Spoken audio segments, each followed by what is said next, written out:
I'm Chip Lord, and the piece that's in the show here, Exposed, is titled Abscam Framed. It was done in 1981. The FBI had caught a US congressman taking a $50,000 cash bribe from two agents who were posing as representatives of an Arab sheik. The video that the FBI had made, the surveillance video, was broadcast on public television in New York.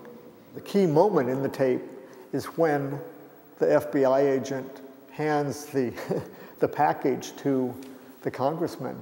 And we know because before the congressman arrives in the room, we see the FBI agent put the money, the cash, into the envelope. So we know what's there.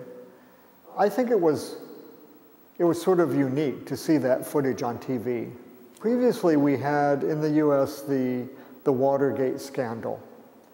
And it's interesting that there were no images that went or became public as part of the Watergate scandal. Is a scandal more powerful with or without an image? I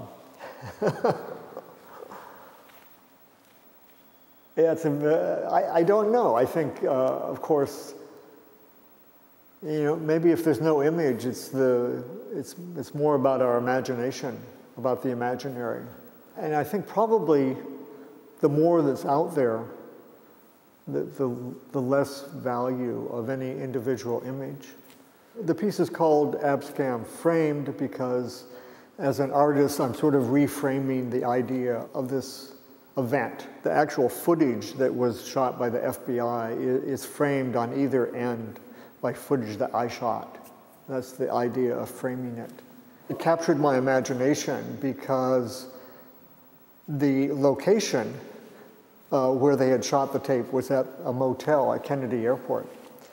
And so I went out to Kennedy Airport to the same motel with a cameraman. And we were able to rent the same room that the FBI had used. My interest in Abscam and the making of Abscam Framed was really this idea that we could see the evidence ourselves because of the video. We could see the actual moment of the crime being committed. And of course that's in some ways voyeuristic. And it allows us to enter into a space that it's common that we see it in fictional filmmaking.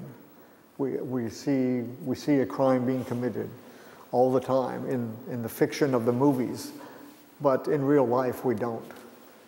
And I think that was what was fascinating to me about the Abscam tapes.